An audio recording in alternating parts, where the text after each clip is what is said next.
everything that I know says I gotta go, tired of going solo.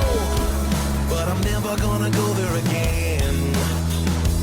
This is what it is, this is who I am, this is where I finally take my stand. I didn't wanna fall, but I don't have to crawl.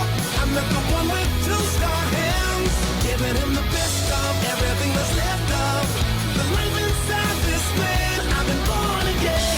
Oh, yes, ladies and gentlemen, we've been born again. You're with Eddie Huff and David Van on... And my adjectives are wise, generous, and creative.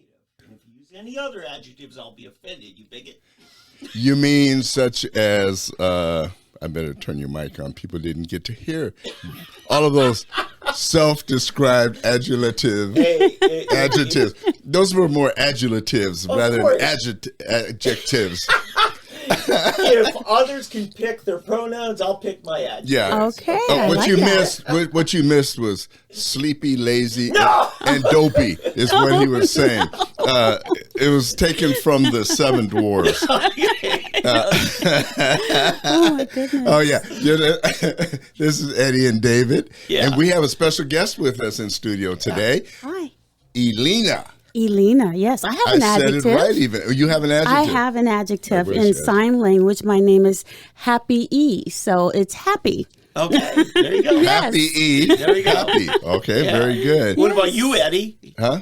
Don't you have any adjectives? I'm just easy. Easy. You can call me easy. Easy Eddie. Easy E. All right. Easy E. That's pretty cool. Yeah. See, I don't try to overdo it, Dave. Yeah. And so I couldn't even remember all those things you were trying to tell us you are.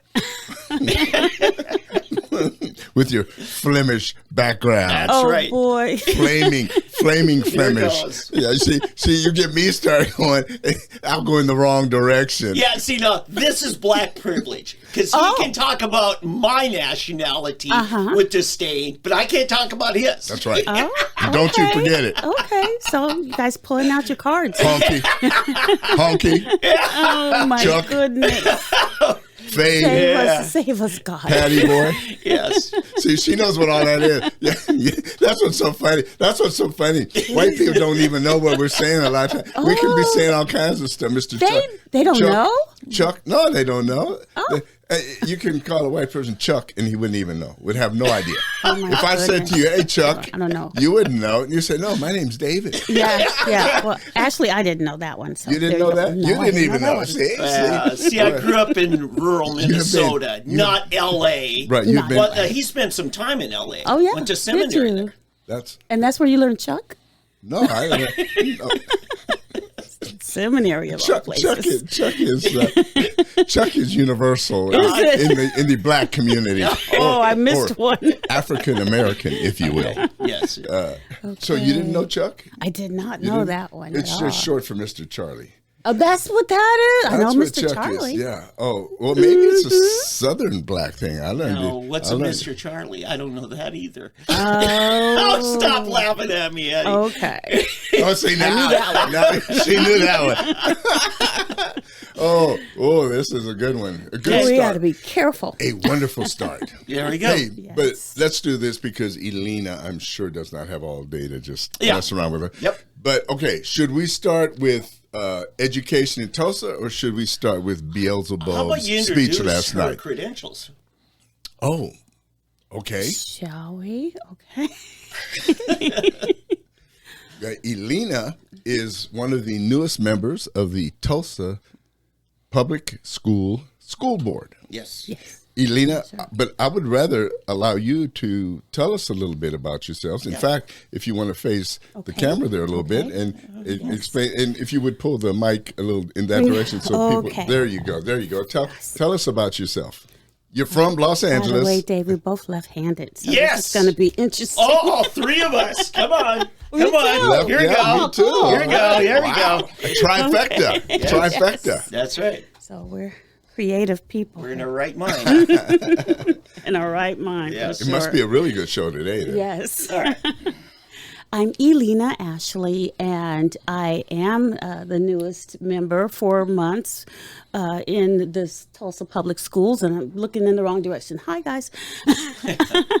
I am a U.S. military intelligence veteran. I am also a mom, which is the most important, of 3 young adults, and I have a graduate degree in rehabilitation counseling. My bachelor's is in behavioral science. I actually began my education in California when I was doing paraprofessional work in the school district, LA Unified School District, in special needs, and that's where I got my behavioral science degree. And then moving here to Oklahoma, I went on to college, Langston University, and got my master's in the counseling field. I worked at Tulsa Job Corps for several years, so I kind of got a feel for young adults who kind of fell through the cracks There's a few of them in the education system. Yes, yes, sir. Mm-hmm. Great. That's me. Wow. Yeah. Wow. Wonderful. Praise the Lord. And you are a believer. I love the Lord. I'm so glad He loves me. Yes, absolutely. Oh, that is wonderful. Oh, so tell us, how did you come to Tulsa from California? Oh, actually, I came by way of Washington, D.C., so I spent most of my life, over 40 years, in California. When I got out of the military, I went back to California, as we spoke about, me working in the school district. I also worked in Department of Veterans Affairs, and I actually became an advocate in the Department of VA in Washington, D.C., and I lived there for about 5 years and worked with veterans and help advocate for them. And then when my mom and family members moved here to Oklahoma, my children and I, we just followed, and it's been a blessing ever since. I have to call it a big blessing. Good. I have to. It's been interesting, though. Dave, are you like me? When she was talking about all these years doing this, were you doing the math? I'm just blown I love away. smart I came people up like with that. about 150. That's- She's about 150 right years around- old. You got it. 40 years in California in the military, and then with the Veterans Affairs and Yes, and she's counseling. only 28. And she went to college and a master's degree. I'm doing the math. I'm Yeah. coming up with about 150 years. I love the way I tell the story, because when you add it all up, it looks great. But you know what? And I met you a couple of times over the winter at some events and stuff. And I have to tell you, as much as I respect all of the advancement and you developed yourself and your skills and everything, the reason why I was so passionate about you getting on the school board is your wisdom, your common sense. You just Thank came God up for that. Well, and that's essentially what it is. Now, I've run into several superintendents that have snowed school board members, and they make sport of it. It's like they know it all, and these idiot, school board members, Right. folks just from the neighborhoods, they don't know nothing, and we got screwed. And I'm sick of it. I just think it's condescending, and I think wisdom is underrepresented, and I'm glad you're here to fix that. Thank you very Yes. much. I hear that a lot, that, they like my gut sense about things. Yes. And I totally agree that common sense is a rarity. So it's Yes. not common The anymore. more educated you get, the less common sense Yes. seems to stick around Yes. sometimes. And a lot of times when I'm sitting at board meetings, I'm hearing word salads, and they just go on and on and on. And, I'm trying to keep up and write notes, and I'm like, did I just hear that over and over again? Or, Then I start wondering for myself, did she say the same thing? And it still didn't answer the question. So I'm trying to work my way through these things. Yes.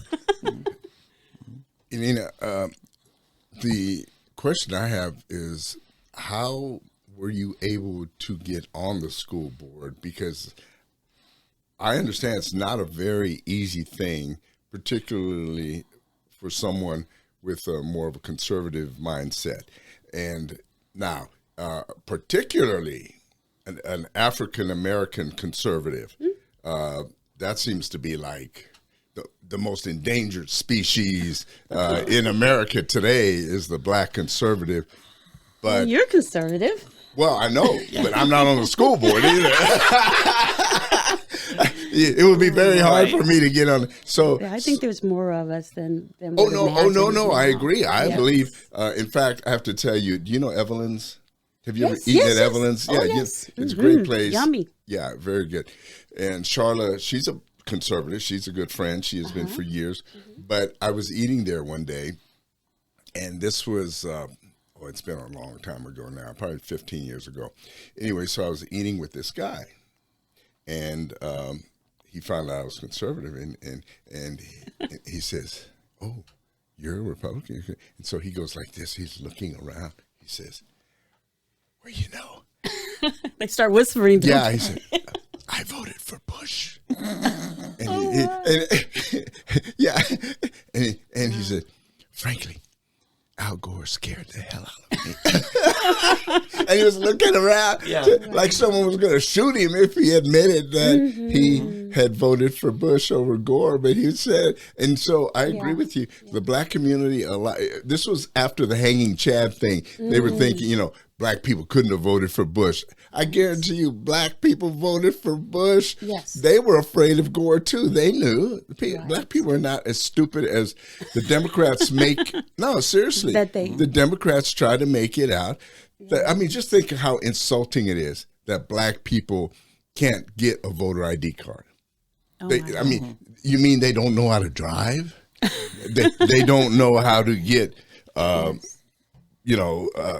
It's a card. rite of passage just to get your driver's any license. Any kind of a passport, Yes. anything. I mean, that is so insulting, yet black people let them get away with it. They let them get away with it. Do you remember the speech Malcolm X? I've watched it where he says, "Beware of the white liberal. They are the worst." And read that. I think they're more terrified by a conservative black person than they are conservative white person. Oh, yeah. Because it negates their whole claim that they are speaking on behalf of all black people. Yes. You know, yes, the yes. Clarence Thomas scares the heck out of them. Oh, much my more goodness. than some of the others. Yeah, Biden fought hard to make that not happen, but Right. Yeah. And, It's only you're God. speaking of somebody that I've always looked, I mean, honestly, I think a lot of people that have followed me for years know that I have had great respect for Malcolm X. Mm-hmm. I think Malcolm X, if he had been allowed to live, I think he eventually would have become Christian.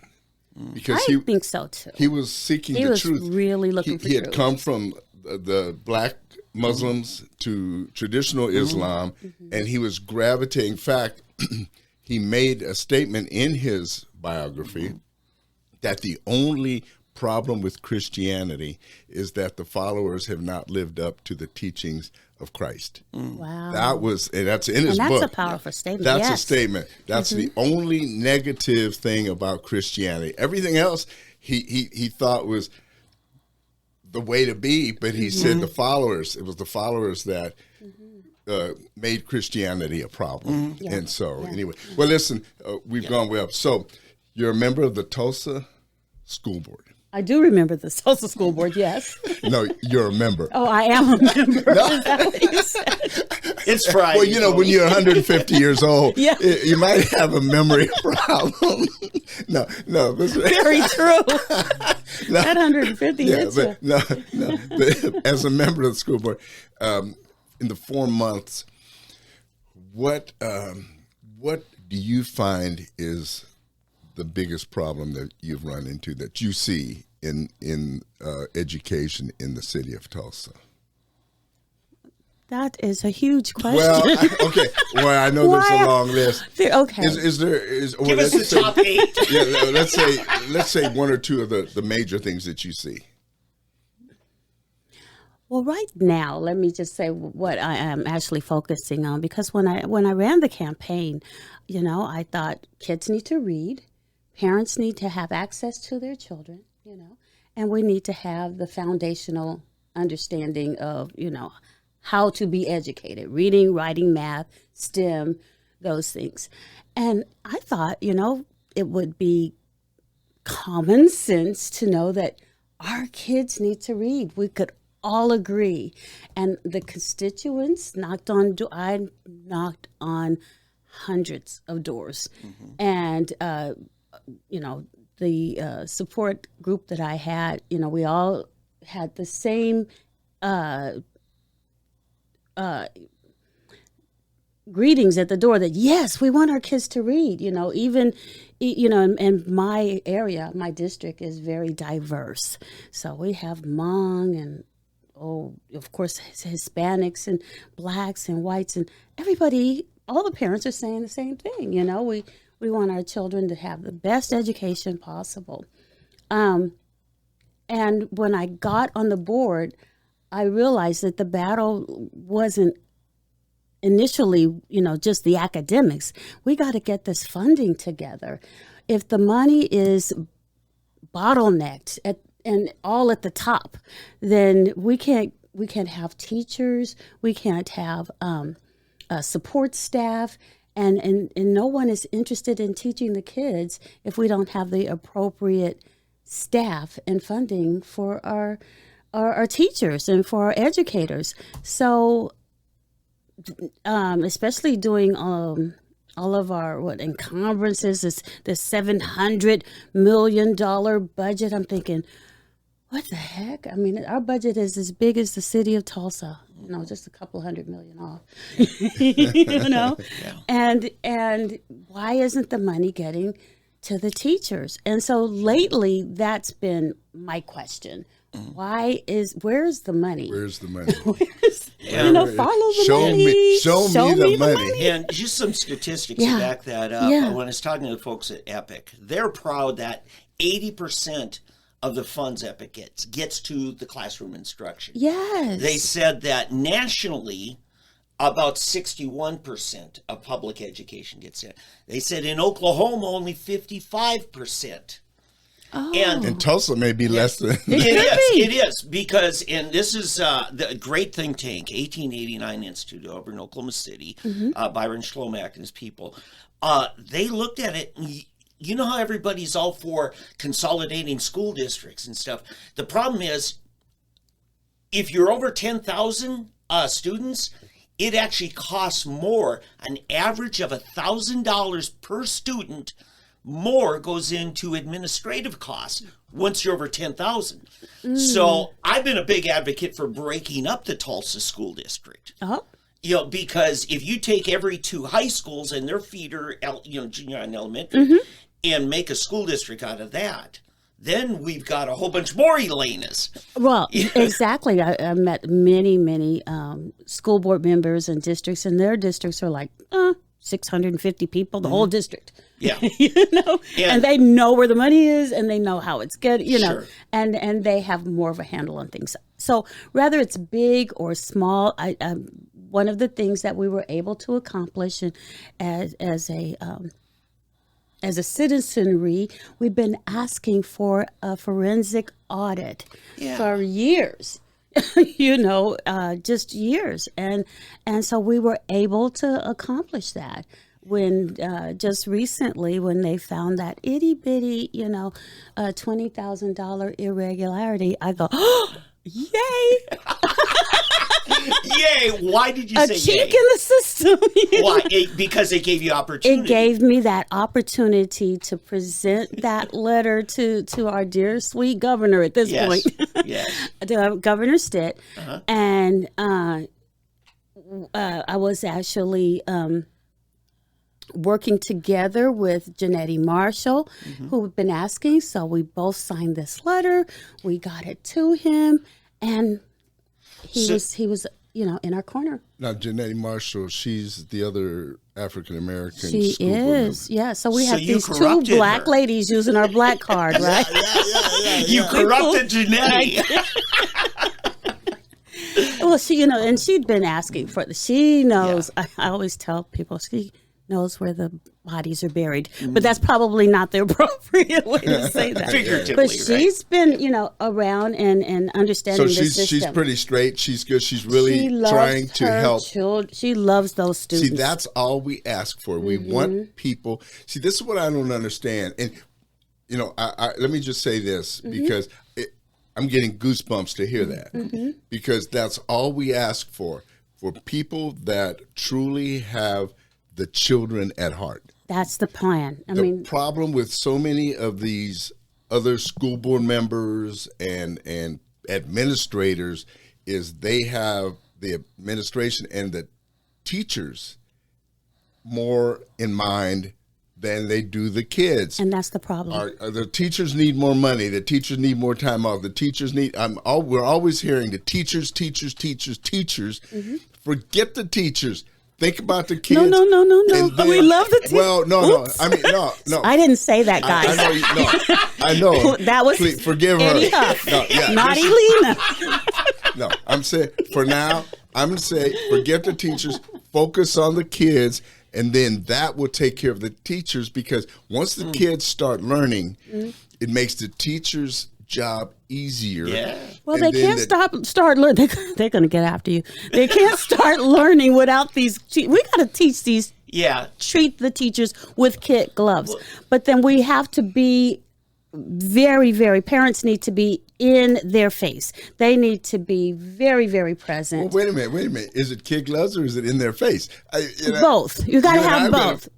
You got to have that tough love. No, I agree, but that's what I'm saying. But I think as we focus, okay, Because if we have teachers working 2 jobs just to make a life for themselves, they don't have time for our children. So it's like hiring a babysitter. You treat that, and we don't want babysitters. We want academic instructors, certified teachers, by the way. But you want to make sure that the persons that's touching your child is definitely qualified and happy and not having to worry about, am I going to eat tonight? sure. That's a good You know. point. Oh, I understand, but I'll be honest with you. That is more of a social issue than it is an education issue, okay? I think we're confusing. See, I'm loving this because, Yes. no, seriously, listen, I'm totally on your side.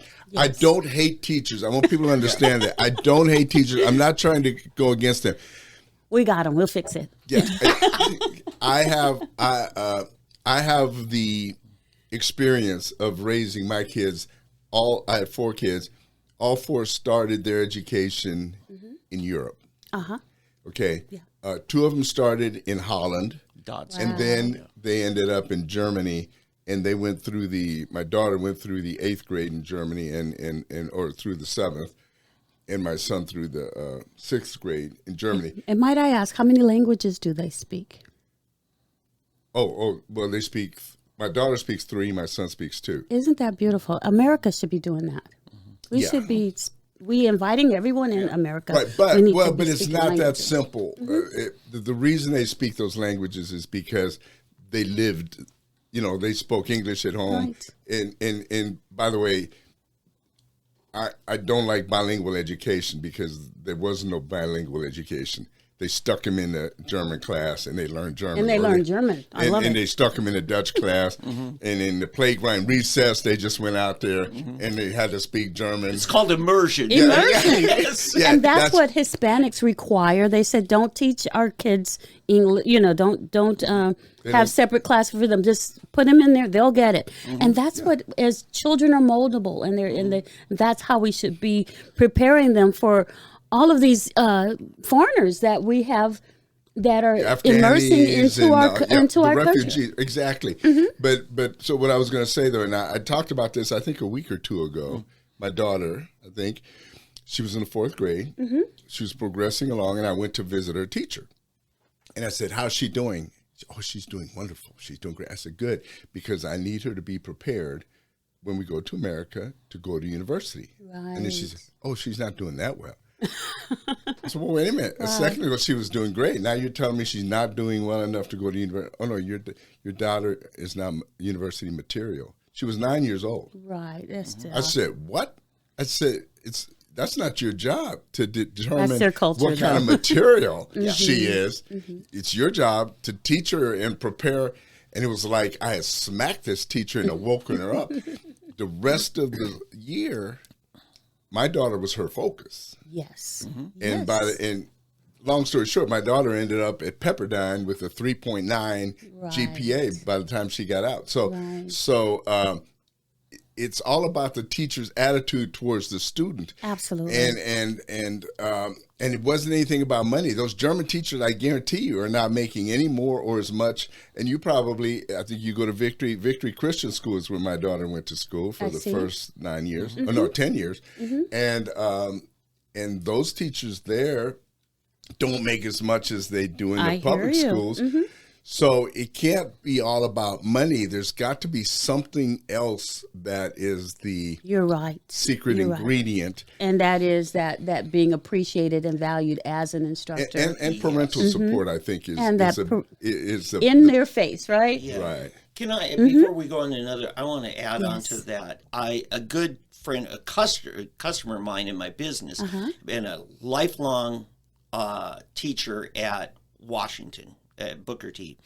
She took her early retirement package, which, all these public schools are just really quick to get rid of the top-heavy teachers that make more money. Wow. And now we wonder why we have a teacher shortage. But let me move on to my point.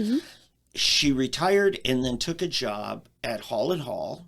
And then after a few years, she moved over to Cascia Hall. And one day I'm over working on their house, and I said, I thought you wanted to retire. She said, oh, no, I want to retire from public schools. Yes. She says, it feels so good to finally be treated like a professional That she is. educator. Yes. The administration at Tulsa Public Schools talks down to us like we're kindergartners. And, my point in all this is I don't think the administrators ever want teachers paid well enough. And I'll tell you why. Because they won't show up at the Capitol and picket. Because if the superintendents and administrators They're being go over manipulated, there, of course. if the superintendents and the administrators go over to the Capitol to picket, who cares? But if Susie's fourth grade teacher does, now we care. Right. So right. I think it's set up by administration to keep the teachers begging for more. I wouldn't doubt that at all. That's what it appears to be. Yeah. And so you're both right, in that teachers are undervalued, underpaid, and I have several instructors that have reached out to me recently and just say they feel unsafe. There's no security. So in the schools, there's maybe one security officer for like 2 to 3 schools. Well, especially in areas like mine or North Tulsa where, kids fight, and they just need to have that presence before, before they think twice and say, well, I better not fight, or maybe I can think of another way to handle this. They need to have that presence on this campus, on the school grounds. That's not happening. Yeah. That's not happening. That's tragic. That's really sad. Because I remember I helped Epic get started. I know. Oh, you helped them. Okay. Yeah. I helped them get started when they, on this side of the state and everything. And we set up, we helped them get into Grace Apostolic up in North Tulsa. okay. Dr.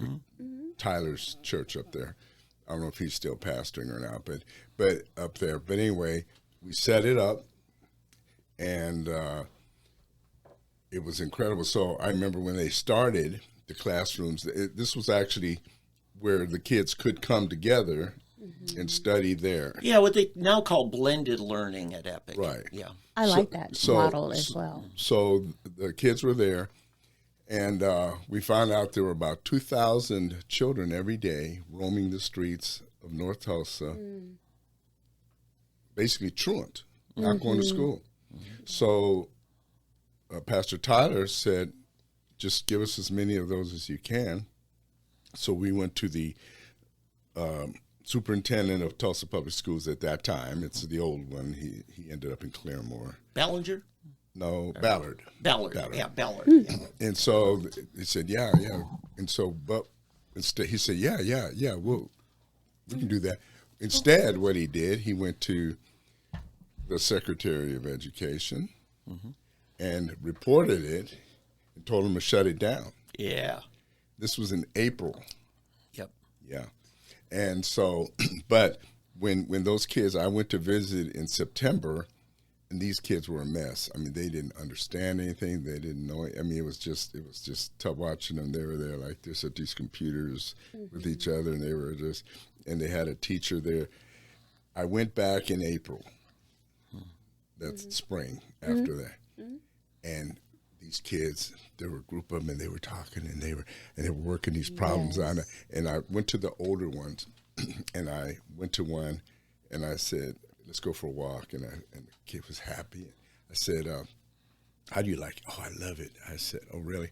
I said, "Would you want to go back?" It was a McLean. No. I said, "What is the problem about the other one?" "I don't feel safe. I feel safe here." Oh, wow. And he had a That brother. makes a huge He had a difference. brother that was shot and this and that. He said, "I wouldn't feel safe over there at the other school. Here, I feel safe." That was the biggest reason that most of those kids did not want to go to school and did not want. They couldn't think about learning because they were They're not afraid of safe. being hurt every Right. day in one. The Right. girls were afraid of being molested or beat up. The boys And are afraid of bullying is a being huge beat issue up now. every day. Yes. So how can you learn in an environment like that? Yep. And when you don't have teachers that want to get involved, and not necessarily on the teacher's fault, No. they're afraid, because if I get involved, I'll either be attacked myself by these people, or parents will come after me, Yeah. or Yeah. I'll be in legal trouble. There's three strikes. Yep. Continually. And there's no protection. There's no protection for the teachers. Right. And so no wonder, teachers, you're not paying me enough. So it's a tragic thing. For my life to be at stake like this. Yeah, That's and true. you know, I've come up with some solutions, but man, the South Tulsa community would go insane. Or Jane, yeah. I mean, my thing is, you pay teachers a 30% bonus. Any teacher that's willing to go teach at McLean or one of the North Tulsa schools, they get 30% more than a teacher that gets paid in South Tulsa, and they get wrong with a performance bonus at the end of the year for bringing the grades For up. bringing the grades level up. And can Right. you imagine if you did and you start sucking these? I think all teachers deserve a performance bonus for Thank bringing you. the grade level up. Well, yeah, but if we got a problem in one area, and you start paying them to get the other one up, then that's where you really concentrate. But I guarantee you, the parents Yeah. in Union, Jenks, you know, these Competition. Owasso. It creates a competition. They'll say, "You can't take our teachers. What are you doing taking our teachers and put them over there in the ghetto?" You know, that's the thing. It's just, it's crazy, because all these people see that's where I put on my ghetto hat. All of a sudden, I go back. The black part of me starts. funny. It starts coming out because seriously, you know, people, liberals. That's the liberal mentality. Okay, liberal mentality is, yeah, I'll give money to, you name it. I'll Yeah. give to these causes. Okay, Causes, I'll write a check. Just leave me and my people alone. You see what I'm saying? Yeah. In other Yeah. words, I'll write a check. I don't have to get involved. But you start messing get with your my hands kids, my dirty. family, my livelihood, then it's like the governor of Texas busing people to New York. Imagine if he starts busing them to Martha's Vineyard. They'll have state troopers waiting with guns, meeting those buses. There goes the Don't neighborhood. give them any There's ideas. no way they won't even let you and me on Martha's Vineyard. Jackson Hole, less- too. Yeah, Jackson. Is that Governor Abbott? Yeah. There's a good idea, Governor Abbott. They won't even let us on Martha's Vineyard, okay? Or Yeah. Kenneth Bunkport, you know. No, y'all just turn around and go back home, you know. But see, that's what people don't understand. We're chipping away at the bottom. We need to get creative. We need to get creative on how we're going to create the competition, create the energy to want to be successful and that kind of thing. Right. But even, if you offer those things, where is that money coming from? Again, that's why we needed this audit, because there is money, it seems like, just floating at the top. Yeah. It's just floating at the top, and it never gets down to our kids. And that's. Can you give me a time frame? When are we going to expect results of that audit? I have no real idea. I don't know. Now- I'm hoping that they're looking at things now, but There'll be Cindy Bird, right? The state auditor's office. she's is the doing state it. Yeah. auditor, Yeah. and So she's the that'll be one good. that exposed Epic, and I Epic was touted to be a very good educational model for a lot of people, and because I'm not I don't like the computer learning as I like the hands-on, face-to-face. Let's watch your lip do the blends so that we can read, and especially for younger children. I mean, as you get into higher levels, then there's Yeah, something there's that you no can do. one form that's right for everybody. Right. That's Right. true. Right. Right. I was taking a tour at one of the schools, and I saw a student says, "Oh, I just passed 3 classes," and he had his computer, Chromebook, and then he had his phone. So I don't know where the answers came. Yeah.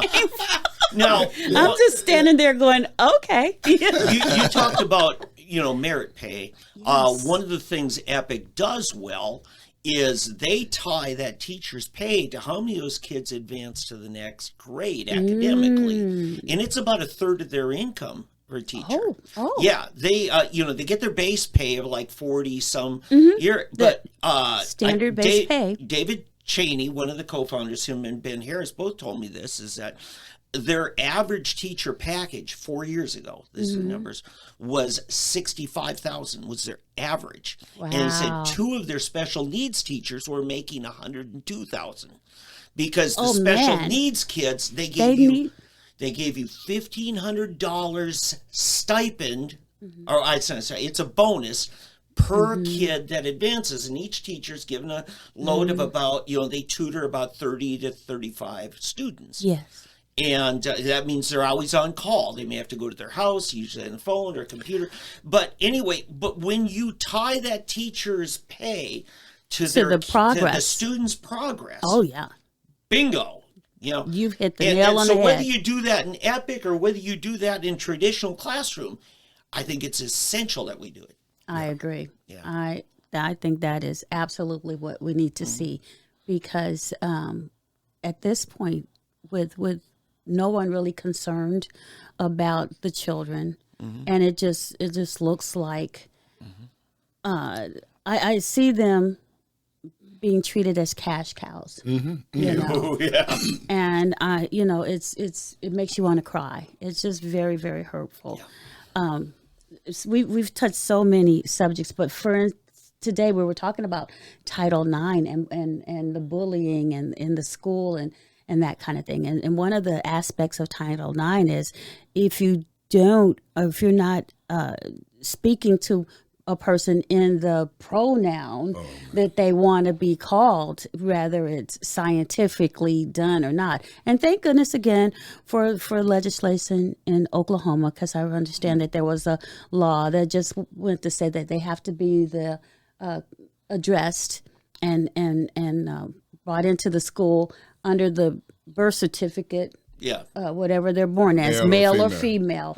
Thank God for that. But then now we're talking about just social graces and learning, and so it will make an instructor. I could just see us losing instructors because they want you to change your brain to call you something else, and so now everyone is the teacher is at risk, the students are at risk with each other, and it's horrible. It's horrible. So we had today to make calls to our legislature to make sure that Title IX isn't changed. So I want everybody to remember that we need to speak up for our children, and we need to speak up for our teachers and call our legislatures and make sure that scientific academics are being taught and brought forward in our schools. Let's clarify that, because you're talking, that's a federal thing, the Title IX. The Title IX is federal. So it's really our congressional delegation that wouldn't Yes, be. Not, yes. That's, it helps to talk to the state, because I think our legislature can send a voice, and it's essential that they're part of this. But So should we just call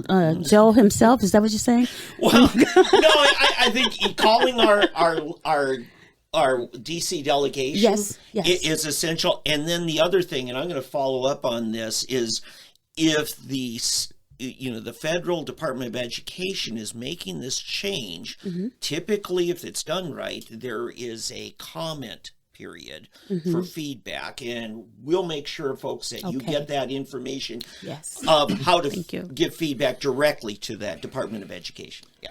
That would be great. Yeah, no, definitely. I think this is something that's very important, and that's why it's important to vote Republican. I'm just going to go out and say, you may not be able to say it, but I can say it, vote Republican, because this is what's happening. They're shaping our educational system. They're trying to shape everything, shape society and culture, and we've got to stop it, and it stops by taking the majority in our legislature to stop the administration from doing all of these things, okay? It's our three-part system, the administration, the legislature, and the judicial system. So we've got to take back the House and the Senate. That way they cannot do many of these things. And then eventually we have to take back the administration, the presidency as well, to stop all of this stuff, because this is nonsense. This is just We got to protect our freedoms. We got to protect our children. yes, amen. Elena, something that I've been, and maybe you can talk to your partners down there, something that's been a peeve of mine for a long time. What is that? I used to coach at Union, and I kind of learned how this whole bond system works, and I don't know. And this is something you can get your state legislature to work on too. And Dave, you would know more about this. I think we may have talked about this even. That is that teacher salaries and direct spending on education comes through bonds. Does it? No. No, I'm sorry. no, it I'm sorry. I'm doesn't. going Okay. backwards. Yeah, I've got it backwards. Yeah, I've got bonds on my mind, as you can see, with dollar Yes. signs after. Okay. Yeah. Bonds. Okay. Right. Yeah. No, the bonds are everything else. Infrastructure. Capital improvements. Capital improvements and athletics, basically. Well, yeah, equipment, stadiums, all of that. Yeah. Oh. And stadiums is what I'm really getting Yeah. at. Oh. Okay. Union has just added There aren't they beautiful over another there? level to It's their a shrine. another level to their stadium to add another 10,000 people or so that can sit up there. I just wonder, can they read? You know. Can they read? Yeah. We were a part of, my wife and I ran the Booster Club Yeah. my son's senior year, okay? Yeah. So we were a part of raising money for that UMAC. It's And, lovely. and it's funny because we'd have teams come in and say, there are junior colleges that don't have a gym, Oh, yeah. a field house that is as nice as that UMAC is. Oh, for sure. Jenks has an aquatic center, which is between $20 and $30 million. You know, then of course, then Jenks comes and builds their stadium. Yeah, then Union's got it. And then and then don't stop. Owasso then has their nice big Ram stadium. So Oh my. Yeah. my thinking is, and what's sad is that you can spend. In fact, the last bond Tulsa County, Tulsa bond election that I'm aware of, it was, I think, what was it? Almost $500 million. Okay, I don't know there's been one since, and it's probably up $700 million. I don't know. Yeah. So, but you can't use any of that money for your teachers. No salaries or anything like that. Bond money, man. Why can't we as a state, maybe I'm going to talk to you, but I want to talk to the people out here. Yeah. Why can we not as a state change our laws to say that the bond money can never exceed by a certain percentage or in relation to what we pay for actual instruction. Wow. I mean, that's a pretty simple thing. That way you don't have these certain schools that have these incredible Outbuilding each other. Yeah. well, and also not teaching the kids. Well, Still. also then you don't have Union, Jenks, Owasso, and eventually it's going to be Bixby. Oh, they're there already. Oh, yeah. I mean, because that's where all the money is Yeah, now. yeah. So you're not going to have them. Hale High School hasn't built a new football facility or anything. Well, who wants their kids to go to Hale? Yeah. Who wants to go to Edison? Who wants to go to East Central? Who wants to go to West? You know, Yes. any of those Well, schools. East Central is building something. Well, real big. maybe I don't know. They're Well, just their aerospace maybe center maybe there are is actually people. coming Maybe up. there are people are moving. Figure this is too much, and they're moving out that direction. But well, what I I'm don't saying think is, we've got to get to the point where we value education. It's the same with college. More than we do athletics, right? Colleges are the same. Yeah, I think you're onto something. And Elena, I think you'd probably get broad support on something like this. Earlier this week, I drove by the Google facilities up in Pryor. Pryor. Now, Pryor as a school district gets no state funds. None. None. They are off the charts.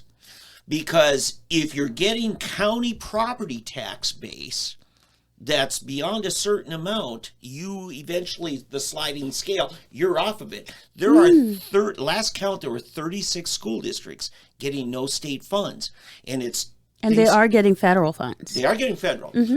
It's mostly where the wind farms are out in western Oklahoma because you've got these capital, property that's taxed by the county assessor, as real property.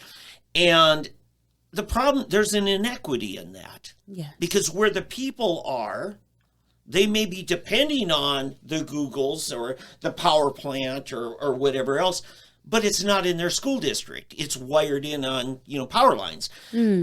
So we've got to find a way to fix that so that local communities can find a way to better provide for fundamentally, because that was supposed to be the very first line of funding, was your county taxes, and then the state came in to make sure you're at a certain minimum. So that's really, this is something I think we need to look at, and I think Deborah Gist would agree with us on it. Now, the folks in Pryor will be mad as hell. So, because they don't want to share that with the rest of us. Right. So that's a deal. That's an interesting thing. Yeah, there are so many avenues to generate and get money from, but it's inequitable. I mean, it's not right. To me, Union, because all the kids live here and all of the kids live down in Bixby now or over in Jenks or up in Owasso area, and then these other kids over in West Tulsa over there or East Tulsa, if you're going to run a school district as a district, Right. it should be equitable.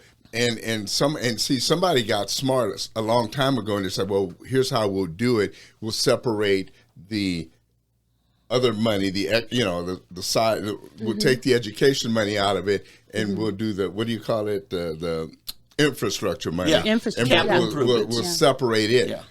Well, wait a minute. Infrastructure to me is as important, if not more important, than the actual education money. You think? You know what? I don't know. I don't think so. I think it is. You're saying that stadium at Union's more important than the classroom Than the instruction? classroom. I think we went somewhere. Here's why. Because the stadium generates more money because that's what brings people into the school. If it's not getting to the instructors, all this money being generated, but is it ever going to get? When we moved to Tulsa, one of the big items that we're trying to decide, where do we live? Well, you got to move to Union or Jenks because their schools have this, and this. And it's still like that, right? Yeah. It's still like They that. tell us. Well, you want your kids to move. oh, you don't want to move there because those schools are the pits. Yeah. Look at the school bill, So people want to move to, and But where are Union and Drinks academically? I don't think they're any different from. Oh, they're the, better than TPS. They're better. Well, a lot of people. Everybody's better than TPS, but not much, but because our whole state is. But see, My favorite perception word is perception is everything, and just like real Yeah, estate, right. it's location, location, location. Yes. Yes. And there by the mall, it smells money. Yeah, I want to say something in his defense. Yes. Let's use the Bob Stoops analogy. Remember when people argue, why is he the highest paid state employee? Well, Bob Stoops brings more money into Oklahoma, in the higher ed. And I think that's kind of what you're saying about that stadium, and that structure. So I think there is a valid point. I don't think it's as radical as looking at the Bob Stoops analogy. But isn't that what you're getting at, Eddie? It is, and trust me, that's why people. You would have more people moving. I mean, all the land north. Okay, Yes. There's a lot of land to be moving. Who wants their kids to go to hell? You keep saying that. No. Well, because I don't want to go to hell. No, please. well, nobody wants to go to hell. No, why? Because of the education. It's because of the education. But it's not just the education; it's the whole persona of the school, right? No, hell is. Well, everybody wants I'm them sorry, to go to Booker T. Washington, which is north. But you But I can't don't get know where into the- Booker T. You can't, Because it's a magnet school, right? No, I'm talking. In fact, I didn't mean hell. I apologize to the hell people right now. I'm talking about what's that one way up the McLean? McLean? Yeah. See, Okay. I'm Well, it's talking called about- something else. It's the Science Academy or something like that. I yeah. forget. They renamed it. They've renamed Yeah, it. it doesn't matter. So everybody I know a is rose McLean. by a skunk by another name. Okay. Okay. McLean is what I'm talking about. Okay. You've got all kinds of land up north. That can be Osage, built on, and yes, right? And but you can't get people up there. The education, the housing, everything.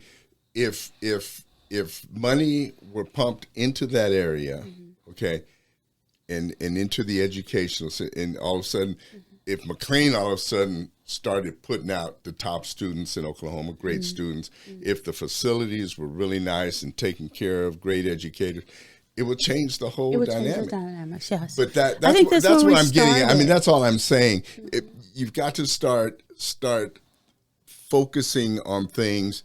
And I mean, the union thing was one thing because I was involved, but then I looked over and almost between $20-30 million for a swimming pool. Isn't that something? And drink that aquatic center. I just shook my head. I said, "You've got to be kidding me!" You know, I mean, And how many Olympic swimmers are coming out of there, huh? yeah.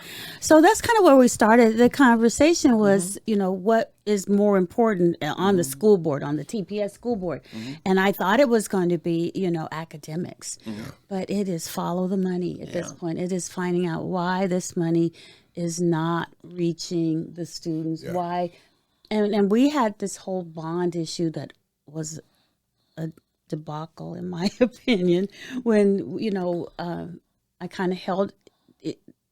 It got to BOK Center like Deborah Guest, and as she said, her family wanted it to do, but I was like one of the main holdups with Dr. Janetti Marshall. We didn't want to use BOK because of You mean the bank? the BOK, the bank. The bank, right. Yeah, because of the relationship, the ties with Deborah Guest, and it appeared to be illegal to do that, and certainly because you should not have the appearance of evil. And Is she related to the Kaiser? she's I don't know, but she's related to the gentleman that's over the bond issues, and he's over institutional organizations that disseminates the bond money Really? for BOK. And we were three of us, Dr. Griffin and Marshall and myself, were saying, no, don't, we don't want to use BOK. Do we have other alternatives? And we went and we read about it and go, yes, you can use other alternatives, but it still wound up You where went after she their wanted sacred it. cow. You're not supposed to ask those questions. And so I didn't know that. You know, Yeah. I've just been stepping on toes and That's right. asking Yeah, questions no. because, you know, I'm just curious how the heck. You know what? They've been fighting. We've been fighting because back when Pat and I on the radio, I was on the radio program. We've been fighting the BOK thing with the bond issue for years, and what's actually been going on there. I mean, I remember back to was it 2014, the last one? I think it was 2014. The last. It was the last because bond we're just issue ending came up out. the 2015 bonds, I think. Was We're it just- 2015? Yeah, think so. but I remember it became a big issue at that point on BOK handling the money, and it was a big George Kaiser thing and how they were handling it, how it was, and how much it was costing, how much they were making, and they never really put it out for bid with others, Yes. you know, and things well, like that. they said, we get stacks of encyclopedia papers of what they're doing. And we have to, read those in 10 days. You got that. And so, I just, we had questions, and we wanted to have, be good stewards of the money and make sure that, things are being handled on an up and up. And it just didn't appear to be right. I want to ask something, Eddie. This is a really important thing. We've had, from time to time, a conservative voice on their Lois. I think you know.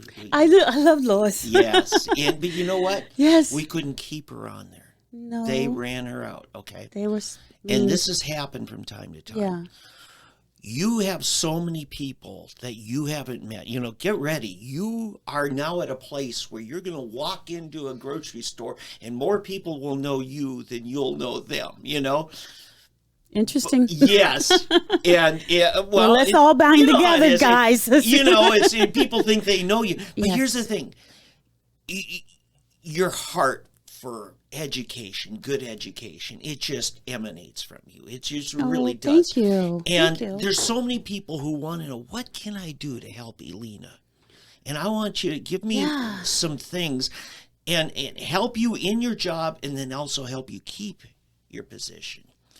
Wow.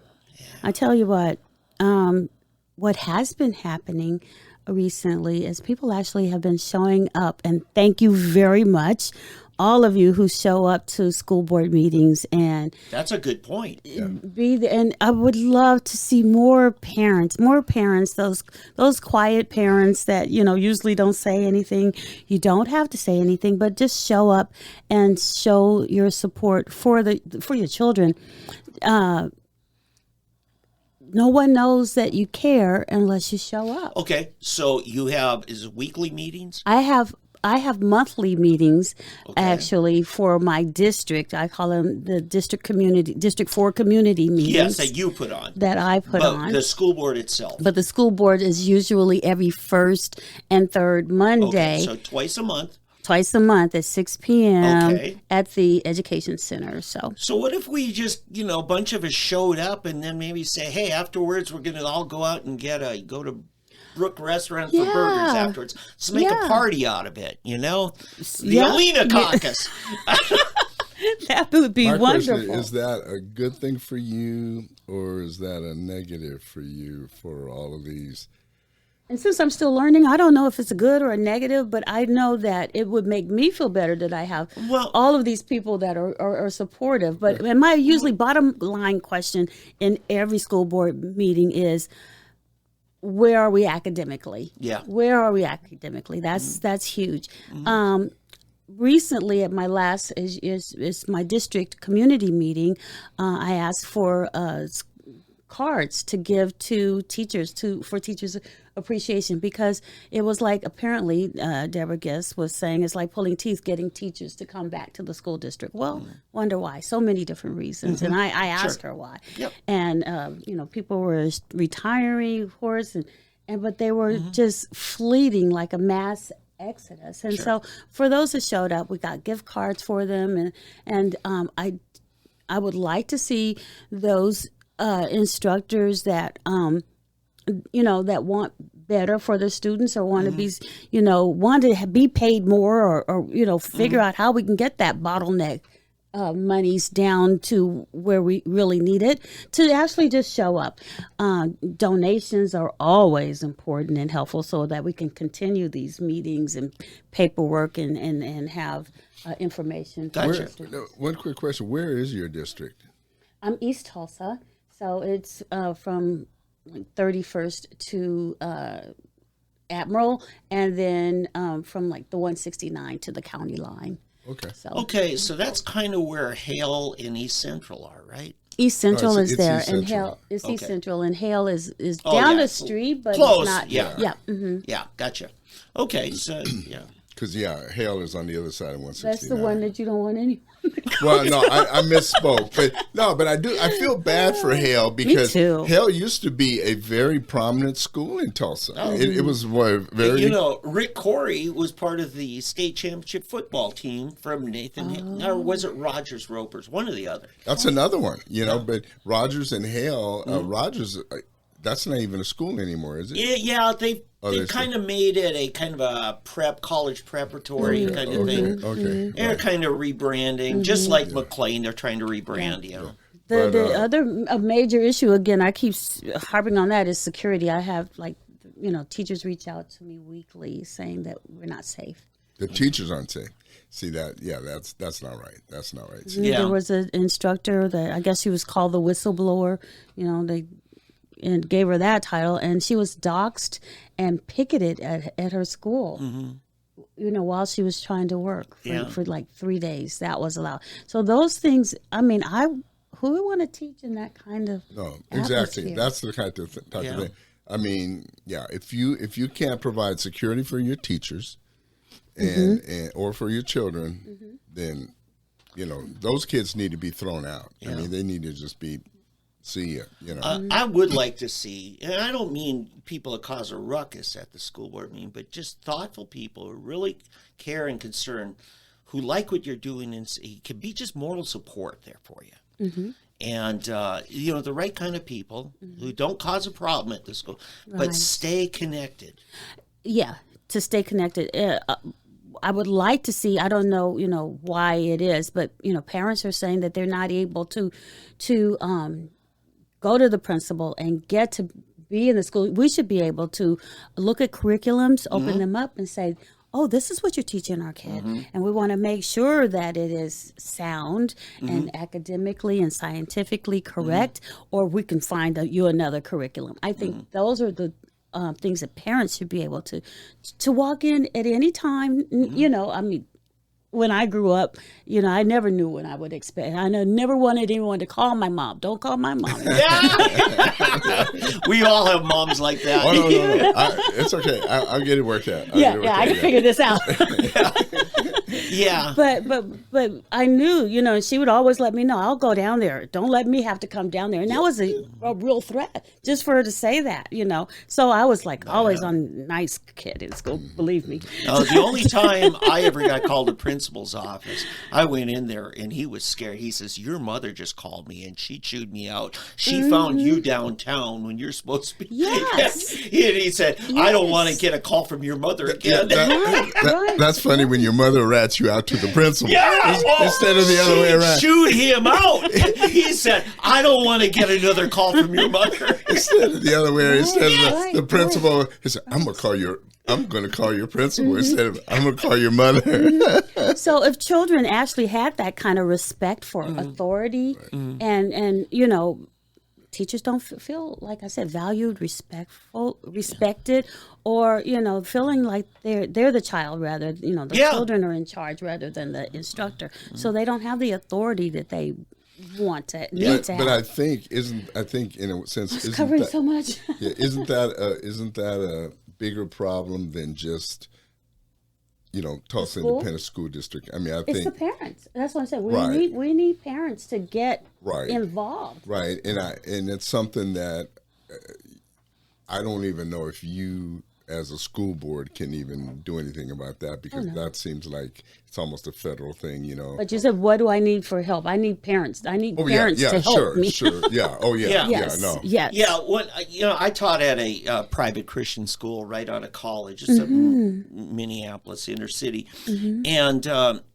we had to parent-teacher conference, the first one, it was like a week after school started, and I said to some, I said, I'll make a deal with you, Mom and Dad. I won't believe everything your kid says about you if you'll not believe everything your kid says about me. That's Oh, that's true. good. And it's like, Yes. let's work together. Here's my Exactly. phone. I always want to stay in touch And there with you. always should be a partnership like that. And there should. There should. And the sad thing is, and I hear from so many teachers, is parent-teacher conference, and about 3% of the parents showed up. Isn't that horrible? It is bad. Yeah, and my growing up, it's like, parent-teacher conference. You want to be, Yeah. be ready because you're going to get everything you was told on you from both sides. So Yeah. it was great. But another an organization that has been working with us and is very, very profound for parents is Moms for Liberty. You guys have heard from? I've heard of them. And That's a then national group. It's a national group, and Tulsa Parent Voice. But get with these parent groups, and then get in. And they have so many ways that you can get involved because they're the groups that have found the porn in our libraries, and Okay. Now, Tulsa 912 has really Yes. been a help to Yes. you, right? Oh, my gosh, and, yes. And they probably would interface, so some of the folks at Tulsa 912 could probably be a good resource Oh, yes. for people to connect with. They Yes. are a perfect group. Tulsa 912 Project. All right. And they stay abreast of a lot of they Yeah. cover a lot of issues, not only school boards, Right. but they cover issues like legislation and Yeah. Bitcoin, all kinds of. I learned so much from them. Oh, but sure. They're a great group. Yes. Yep. All right.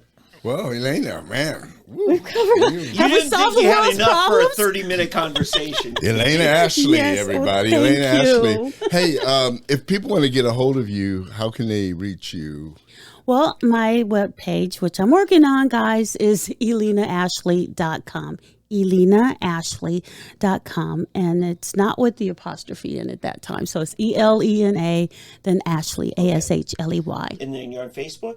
And I'm on Facebook. Okay, Yeah, so- and I'm not on Twitter and all those other things because it's just enough. Good.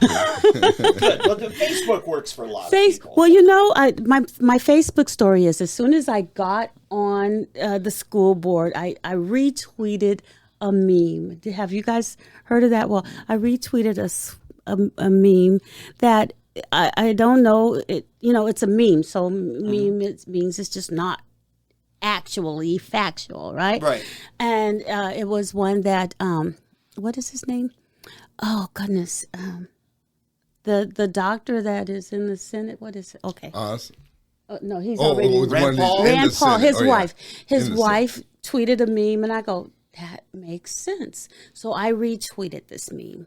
And you triggered somebody. And I triggered, and I've been still under the gun with them ever since.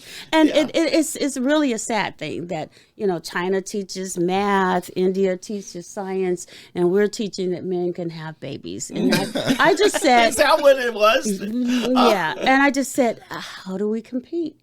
Because I have always wanted Americans, us, to be able to compete on the world stage. Yeah. And that's why I was talking about they're teaching languages in preschool and kindergarten, Yep. and we need to get on it. Yep. And so that hurt a lot of feelings, and I'm sorry for feelings that are hurt. But it is, factual. It is scientific, and Yeah. we need to I will say prepare our this, students. now that you mention it, when we came over, my daughter was in I think she was in the 8th grade, and there was a Dutch girl from Holland, an exchange student in the 9th grade. Now my daughter had never gone to an American school. The Dutch girl had never gone to an American school.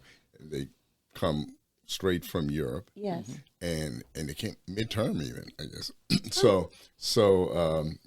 But it turned out my daughter was the #1 English student at Victory. This was a Victory Christian school. And the Dutch school girl was the top English student in the 9th grade. Oh wow. And they learned their English in foreign schools.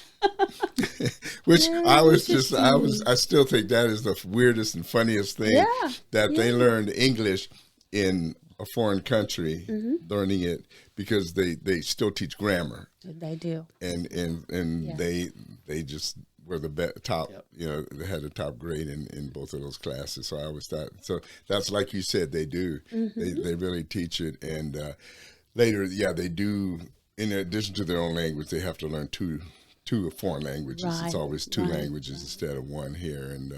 And we barely learn those. I'm a bad example. Like, I've taken Spanish 3 times in my life. Yeah. And I still can't speak it. Well, me either. And even when I took sign language, I was like, oh, I'm going to be great at this. And then, 10 years later, I still only know happy E. Happy E. and a few other things. But it's so important that once they started, once it's ingrained in your brain from, early on, then you can, you're more comfortable with speaking it, and you start reaching out to other cultures, and so that you can have cultural exchange, because I think we need those things too. Yeah, it is.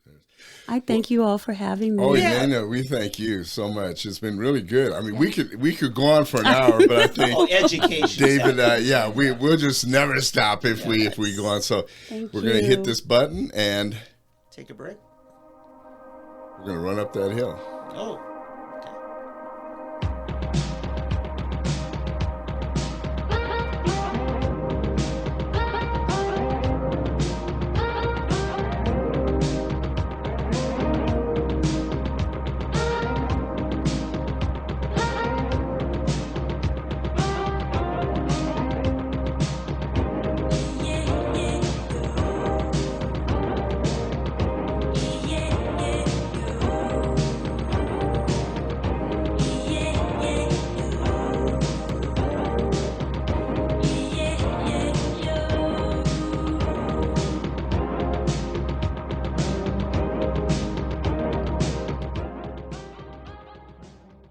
I'm Jeff Davis with Just a Thought. While some people will talk among themselves today about the abysmal speech made by the president last week, most of us are involved with our pursuit of happiness and enjoying the day off. Regardless of division, most of us get along quite well and don't make politics the center of our lives every single day. Today is a good day to get to the beach, if you live near one, or just wrap up a 3-day staycation because gas prices are still high.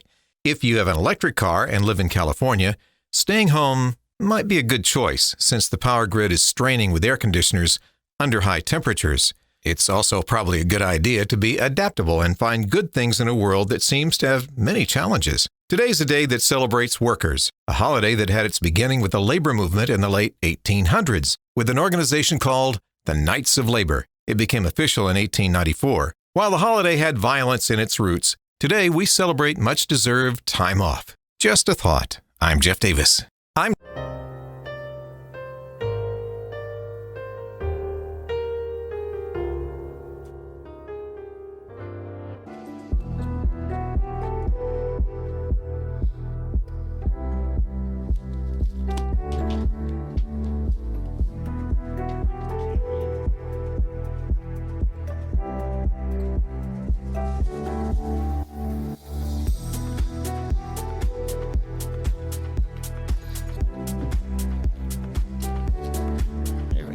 All right, Dave, after a minor adjustment there. Yeah, forget to do that when we have We're back. Yeah. Well, that was good. Elena is the rock star. Yeah, that was good. But she does need help. Yeah. She needs support. I think we've got to find a way to make the school board know that Elena's not a lonely voice. Right. There are people that she's resonating with. I agree. I agree, yeah. And she needs the support of everybody in Tulsa that we know that can get behind her and support her, particularly in that area, in that district. I think she's done a great job getting elected there. It's interesting. Someone asked me, they were surprised. In fact, it might have been at breakfast this morning with a friend I had, and he was surprised that the former district attorney of ours, Tim Harris, did not get elected. And I had to let him know that the former district attorney was not as well beloved as he might have thought that he was. He was liked by certain people in certain ways, but he was not as great of a person as he thought he was. I think they were more terrified of him, and the other side put all their efforts into stopping him, and it just made it all that much easier for Alina to go in undetected. Yeah, it was different districts too. That's true too. Because that area that Tim Harris tried to win in, that's a tough area. That Midtown there, where he lives, and that he was trying to get elected for, that's a really, really tough area. Yeah. It's deep Democrat. It used to be the most Republican area of town. I know. Now it's a bunch of rich liberals. Yeah. Well, Brookside. Yeah, it's moved out. It's spread out. And it's spreading further south and north, because all the Republicans now, the new Republicans Live in Bixby. is iconic. Well, yeah, or South Tulsa. Yeah. So south of 71st, basically. Yeah. Yep. And then east of Riverside, and west probably of 169. That's it. Anything in the center of that, it's a crapshoot, and the farther center you get, and also north of the 244. But anything center of that, it's pretty much Democrat, blue territory. Yeah. Hey, David, we've got to touch on Beelzebub's speech last night. Oh, the Fuhrer spoke last night. The Fuhrer, yeah. Yes. The Lord Beelzebub. I mean, honestly, there was nothing more closely. Well, first of all, I have to ask, who staged that last night? Yeah, I don't know. I mean, because the only thing to separate that from a picture of hell was that the red in the back was not flickering. Yeah. That it was not like flames, because it just looked so much like it was dark, the dark, and then the red. Yeah. I mean, I'm thinking to myself, what in the world are we looking at? Oh, yeah. And then to have a military presence. And the way that you were standing there the whole time. It's just like, the only thing missing is the Nazi flag in the Iron Crosses. I mean, it just had that look. And if Babylon Bee is half as creative as I think they will take his speech and overdub it with somebody with a rich Austrian German accent. You mean like Adolf Hitler? Yes. But I saw these memes today. Ooh, I stepped on her microphone. I didn't pound the table, Eddie, I promise. No, it was me. I stepped on the it. cord.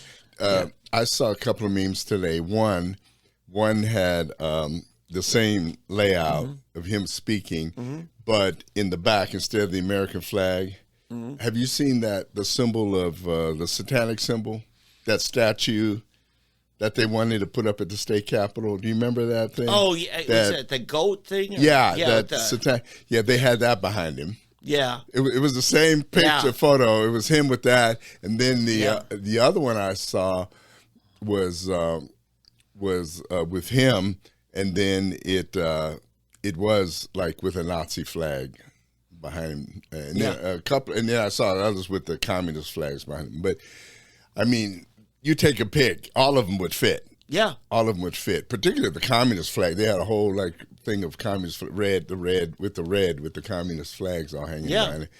But it was a pretty frightening thing. And what surprised me, what was very interesting, is that in the end, none of the networks carried it. Did you notice that? Yeah. I think even it scared the networks when they found out what he was doing. I think they realized we don't want to touch that. The only places you could see it live was CNBC and MSNBC. Yeah. Those two networks are the only ones that carried it. Everybody else.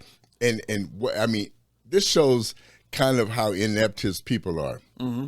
It's the kickoff night for college football. There were 3 live games. That's what I was interested in. I was watching 2 of the games myself. And I watched Tucker, of course, but then after, and I'm switching back between college football games, so I didn't even watch it myself. Yeah, no, the guy on Newsmax that's on weekends, Tom Basile. Yeah, I love Tom Basile. Tom his job, I think it was under the Bush administration, was setting up events like this. And he said this afternoon, because it's Friday, he comes in on Fridays through Sunday. He said that probably cost about $2 million to put on.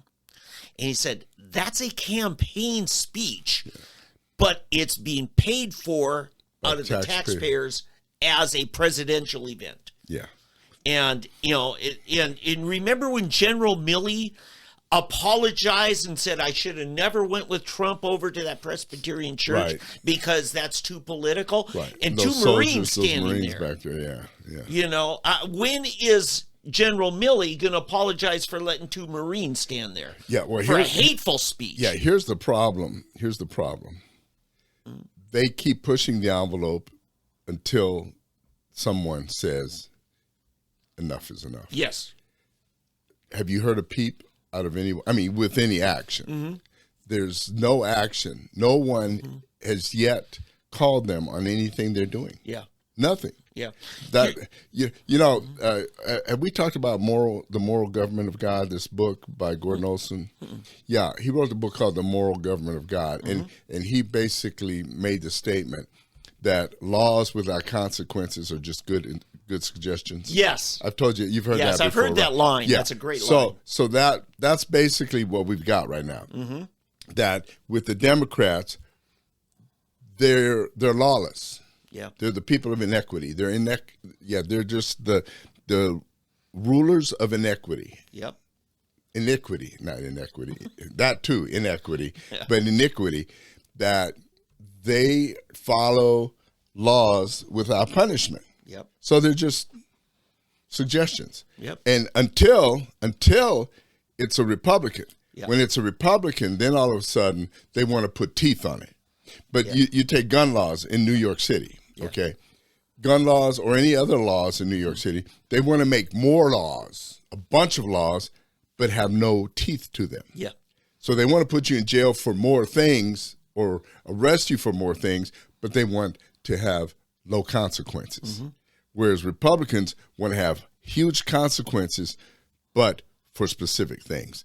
That's the difference. And that's what people have to understand, the difference in the parties. Okay, I got some breaking news today. All right. I saw it on the news, Tom Basile talking about it before I came down here for the show, and Breitbart's carrying it. Biden is already trying to walk back the, quote, speech from hell. And he said, no, I don't consider any Trump supporter to be a threat, after last night calling every Trump supporter a threat. Here's our opportunity, and I'm going to put my political science hat on. Because the major media didn't cover it, because it only was that small sliver of people who watch MSNBC or CNN, we have an opportunity to frame that message. And I think if the political brains on the right are smart, they'll do it. They will make them loathe the day. It will be the deplorables of this election cycle. Oh, yeah. Yeah. Oh, yeah. No, they will rue the day that he gave that speech. Yes. Because it is literally the speech from hell. And Yes. it looked like he gave it from hell. It looked like a George Orwell scene. Yeah. Yeah, probably I mean, worse. whoever staged it, whoever put him up to that, should no longer have a job. Exactly. Yes. If that person is still working for him, I would be surprised. You know, the 1960 presidential debate, Robert Kennedy told this afterwards. You know, he was John Kennedy's, chief advisor, not just become his attorney general.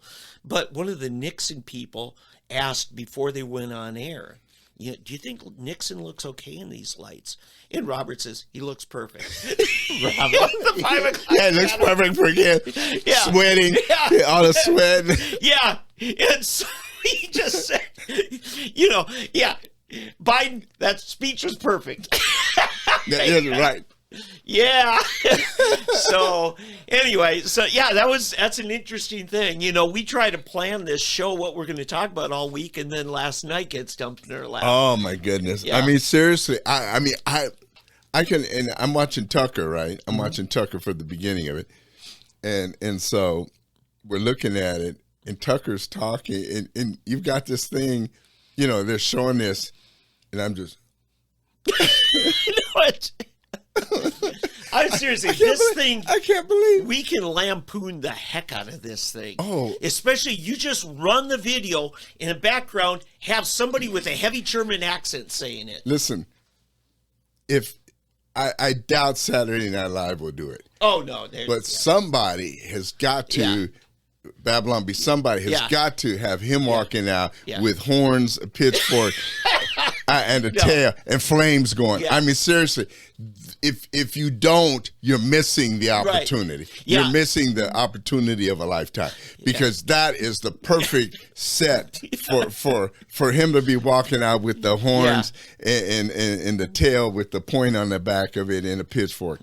Because if you don't see that, Now, 20 years ago, SNL might have done it, as equal time. Because I remember right before the 2004 election, Bush got reelected. He was up against John Kerry. You know, they did the spoof. They showed Osama bin Laden, but they had somebody else narrating, and he said, "A good Muslim is not supposed to beat his wife. But I swear as all is my witness, if Teresa Hines was my wife, I would beat her incessantly." and, you know, sometimes good comedy can just mock. Yeah. They can destroy a political well, that's what it's message. supposed to do. Yeah. Yeah. No, my friend Al Gerhardt. Yeah. People criticize him because he's so harsh. And I said, you know, Al, maybe you should lay off of this. He says, yeah, maybe. He says, except when it comes to politicians, because there's nothing more powerful than mocking a politician. They hate it. Yeah. That's Al. You know, he's got his ways. But yeah, that was a speech begging to be cut apart. Yeah. I mean, I can't wait to hear what Joe Rogan does with it. Or Bill Maher. I mean, can you imagine Bill Maher getting a hold of that? Mm-hmm. What's his name? What's the guy? He's number one in prime. Rogan? Oh, wait a minute. No, now in prime time. He's from Fox. It's Fox. I don't know if you know Greg Gutfeld. Oh yeah. He's he's beat out all of the network's number one people. Yeah. He's number one at late night. And he's a natural. He is. He is. I mean, honestly. The stuff he comes up with, unbelievable. It's the stuff Saturday Night would have come up with in the old days. But oh my goodness, they will do something. They will do something with that. Something will happen. Nobody else. They'll do something with it. Yeah. But I cannot imagine what they were thinking about. Yesterday afternoon, I wrote. On Facebook. I don't know if you saw it. No, I'm sorry. I've been out of sight. And I wrote, and basically I told everybody what he was going to say. Oh, I knew. I mean, it was so obvious because he'd already given it away. I don't know if you, in Pennsylvania, he gave this other speech out. Was he at Independence Hall? That's where the Last speech night? from hell was, Okay. outside of the Right. Independence Okay, Hall. but he gave another one in Philadelphia earlier, but I think it was the day before. Mm-hmm. Anyway, and it was outdoors, but he pretty much went into the same thing the MAGA Republicans. Yes. You're right, he has. But it was. I think it was like a practice speech. Is probably what it was. But I knew what was coming. Mm-hmm. You knew what was coming. Mm-hmm. And so I told everybody. And here's the thing. Here's what I want to say to everybody. And this is basically what I'm saying. And I've talked about this before, and I can't say it enough, okay? I studied in seminary. I studied cult apologetics under Walter Martin, okay, who wrote the book Kingdom of the Cults. Mm-hmm. Dr. Martin, he understood cults. Mm-hmm. At that time, it was the Jehovah's Witnesses, Mormons. Gosh, the 70s was full of cults. Oh, yeah, The Way. Remember The Way? The Moonies. Yeah. Oh, man, the Moonies. Scientology. Hare Krishnas. Mm-hmm. Anyway, but in the intro, he talked about redefinition of terms. Yeah, that was a big thing. And the thing cults do, they redefine terms. Yep. what the term Christian means, what salvation means, and only begotten Son. They've taken all these terms and redefined them so that when you say salvation, definition of terms, Jesus' sacrifice on the cross, when you say that to a cultist, it means something other than the biblical meaning. And so what the Democrats have done, they've taken the word democracy and they're trying to redefine it into what they want it to mean. Yeah. And what they want it to mean is whatever they sell you, whatever they tell you is democracy. Anything that opposes what they're wanting you to believe, that's a threat to our democracy.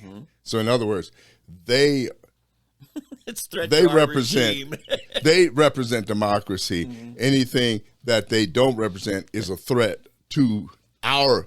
That's why they always Good say call. I like that. our democracy. Yep. Okay, and MAGA Republicans are a threat to our democracy, and so they're trying to make you think MAGA is evil when people really, if you say, oh, you mean so making America great is a threat to their democracy.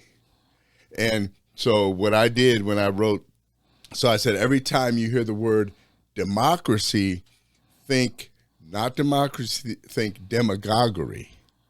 Just reverse it. Just replace democracy with demagoguery, because that's what they're doing. They're demagogues. They want to control. They want to essentially become authoritarian. They want you to believe whatever they want you to believe. That's what you've got to believe. If you don't believe what they say, if you don't do what they want you to do, then you're the threat. You at that time are a fascist. You're anti-American. You're a Nazi. You're a Nazi. Yeah. Never do they happen to mention that what Nazi meant was National Democrat. Socialist. I mean, yeah, national. I mean, not Democrat, but I'm so hung up on the democracy.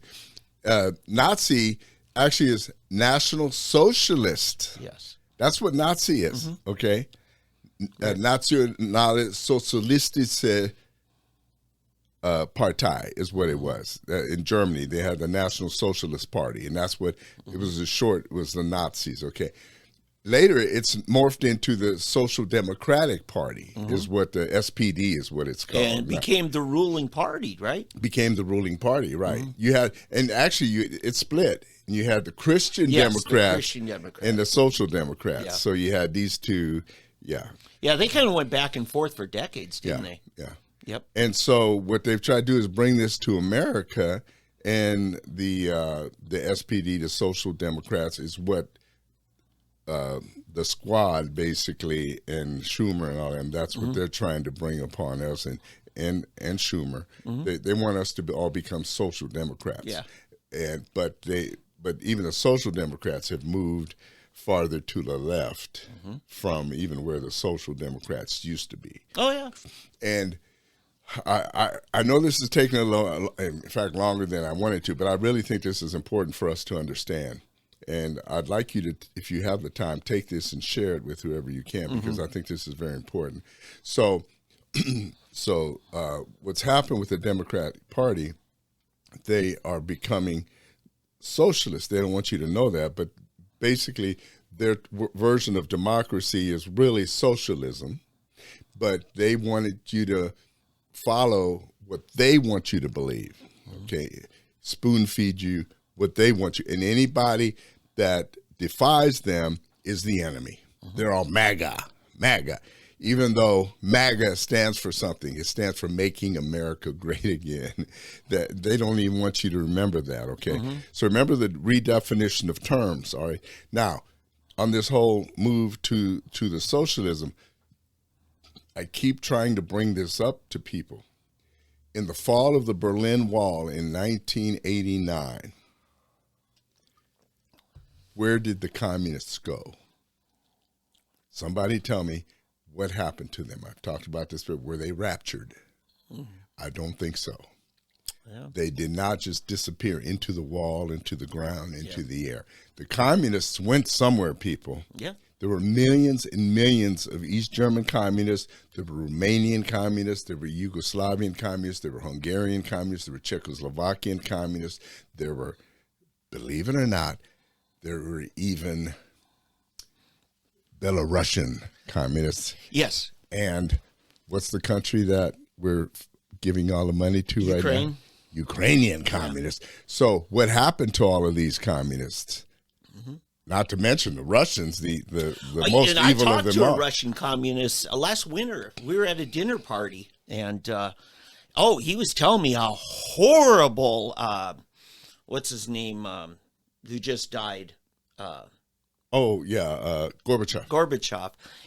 And he's just telling me how great Putin is, and it was all really about strength, the pride of the Russians. And he's a Russian.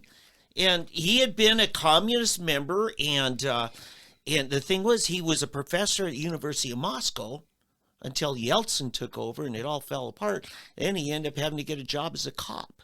Right. And his daughter is on staff at a church. She's born-again Christian. The communists lost the next generation to Christianity. But he didn't lose his communism. No, we got to tell, he's trying to be real nice and everything. Yeah. And it comes It's down still to there. it. I asked him, and I listened to respectfully because I didn't want to argue with him. I wanted to understand him. Yeah. See, that's just like the Nazis are still Nazis. I mean, it's still there. See, in fact, it's the same with Germans, okay? The Germans. The reason the Germans hate Trump, the reason the Germans hated Bush, the reasons the Germans hate any American that makes America great is because they're reminded that they're not the greatest. Okay?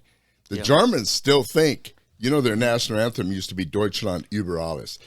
Germany above everyone else. Oh, yeah. That was their national anthem. Yes. Germany above all else. Okay? Germany above all others.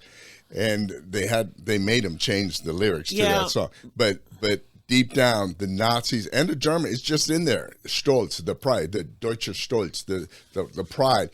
They still deep down believe they're the greatest country on earth, and that messed up hair Donald Trump, that Negro Barack Obama.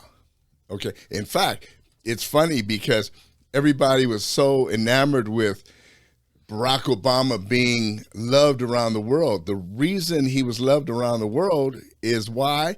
Because Angela Merkel was the leader of the free world during that 8 years. Did you know that? Angela Merkel, I don't know if you remember this, but actually Angela Merkel was the leader of the free world during the time of Obama. Yeah.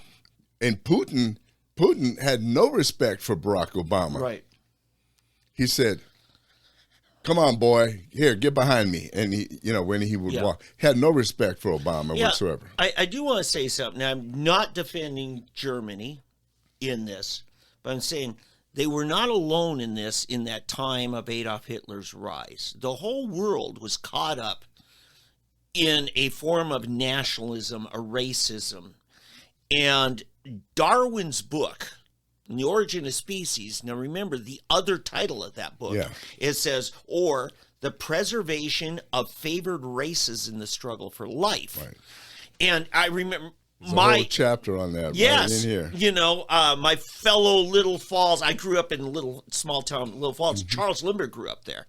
And he another basically racist. Oh, Nazi. Because he had written a thesis how the Scandinavian races are the most supreme race in society. And, and everybody was doing this. Yeah. And why was the Klan at its height in the 20s? It was all going on. The whole world's caught up in this because we're melting pot and people were trying to hang on to identity. And so it wasn't until Charles Lindbergh trashed the Jews in entertainment, in the movies, in media and stuff. My hometown painted over his name on the water tower. Well, that's too far, buddy. We're proud of what you did, but not that. So, yeah, the water tower's down at the end of the block from my house, and quite a history there. So, anyway, but, so I just wanted to say that German anthem, it's the product of an era that swept the world. Yeah, but what I would say is that it's still there in the Germans. Oh, they have hung on to it. Oh man, they hate America. Yeah, they really do. Mm-hmm. They hate America. It's weird. They like our music, they like our clothes, they like all of that.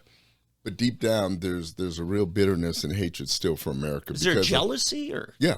Yeah. And for what we did to them after the war. Yeah. What we basically put their face in the mud. Now, some of the things we did, we went overboard, okay? Mm-hmm. But they deserved a lot of what we did to them. Mm. I will say they deserved a lot, and I'm half German. I mean, my mother's German, So, and I love Germany. I love Germany. I like. There's a lot to love about There's Germany. A lot to love, but there's a lot not to love, and I'm honest enough to say that they make me mad. I used to get into it with them over there. I mean, just like no, Eddie. just like I get into it with the Americans, I guess I just get into it with everybody. You're equal opportunity. God created me this way to be, as they say, a fly in the ointment or something. Poking the bear. Yeah, and some of my best friends, I have this one friend over there. I mean, he's like my brother, Michael Baumann. We're just. And my best friend ever, when I was a little boy from growing up, I'll never have a friend like him. We just grew up. He was a farmer's kid. Mm-hmm. I lived at his house and out on the farm and helped his dad. They were potato farmers. And I'd go out 5 years old, 6 years old, 7 years old. All summer I'd be out on the farm helping. I'm driving the tractor at 6 years old, Mm-hmm. But I'll never have a friend as close as Reinhard.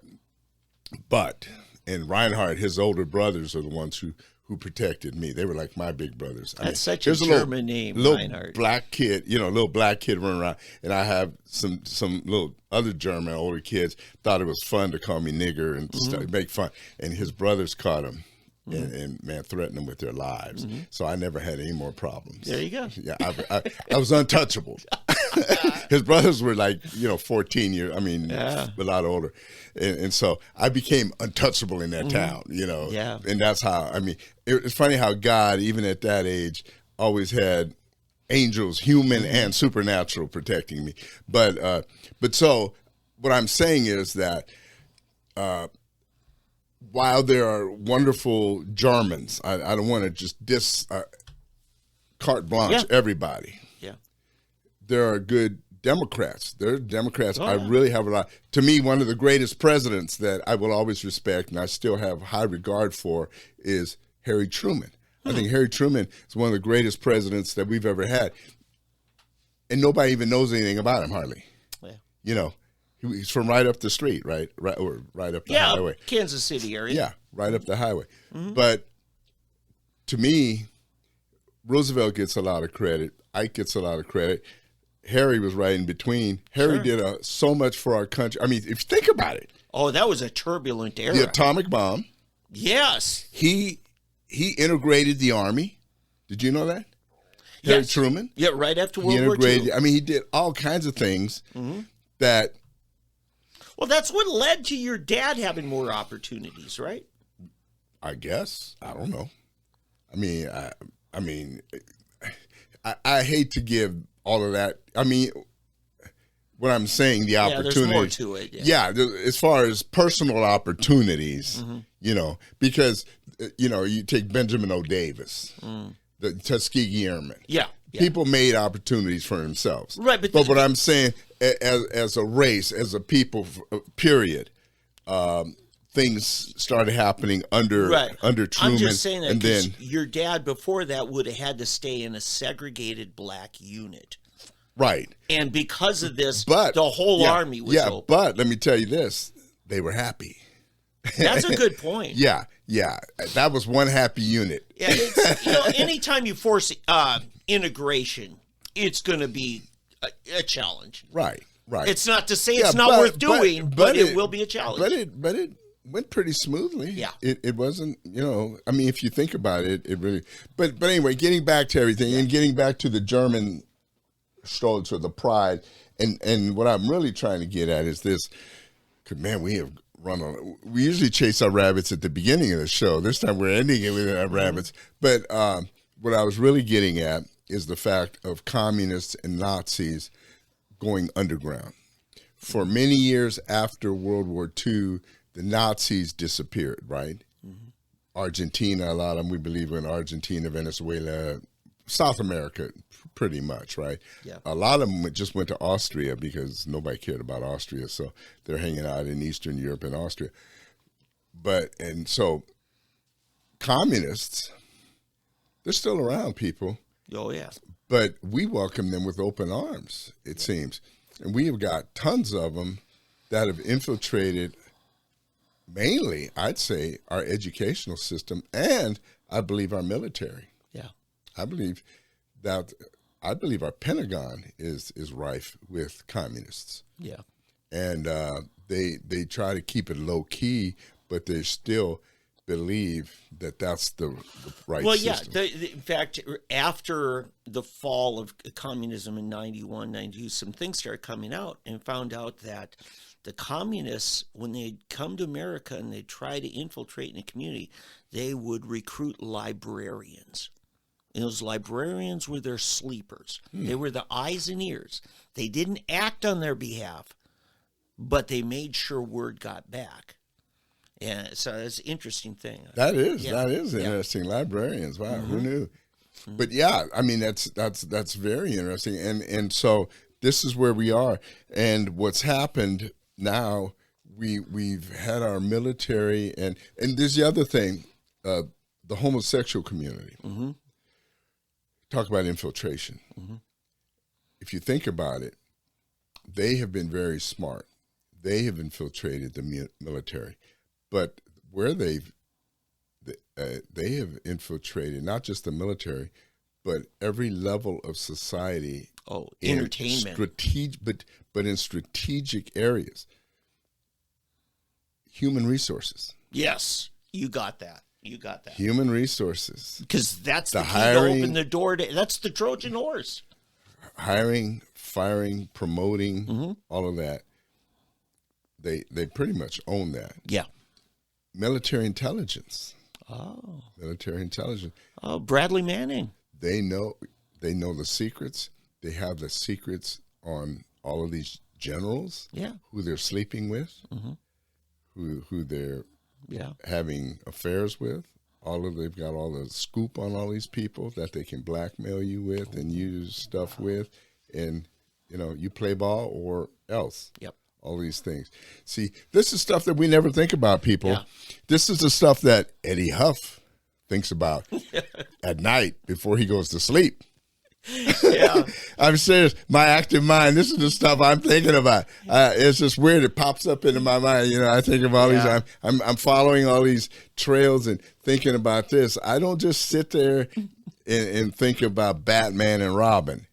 I'm thinking about this, everything. There's stuff going on and how it all ties together, but this is what's going on, and we have got to understand that it all ties in. That's how you have General Milley's. That's how you have Austin, Secretary Austin. Mm-hmm. That's how you have all these people that are bending to the will of Surgeon everything. Generals that have 5 o'clock shadows but wear a dress. Oh my goodness, Yeah. and it's bad. But anyway, I've got a little bit of news. Yeah, let's wrap it up with that. I think we've worn out our welcome for this week. This is short. No. Okay. I mean, Speaking of some of my German friends, okay. I've had to keep quiet about certain things. My friend Al Gerhardt, Sooner Tea Party leader, he actually filed a lawsuit for discrimination against the Oklahoma Republican Party. And the case had merits. I even, filled out an affidavit of testimony in that case. Well, he had all kinds of problems because he tried to do it pro se on his own, and the other side had 4 attorneys after him. And man, I tell you what, they ran around. Finally, they were trying to get Al to pay their legal fees. And Al finally brought in an attorney, Jeff Kriegel, from here in Tulsa. And Jeff just ate their lunch. And Jeff came up with some rules of judicial conduct. It's in the Oklahoma judiciary. You know, it's an agency rule, but it governs not just judges, but candidates for judge.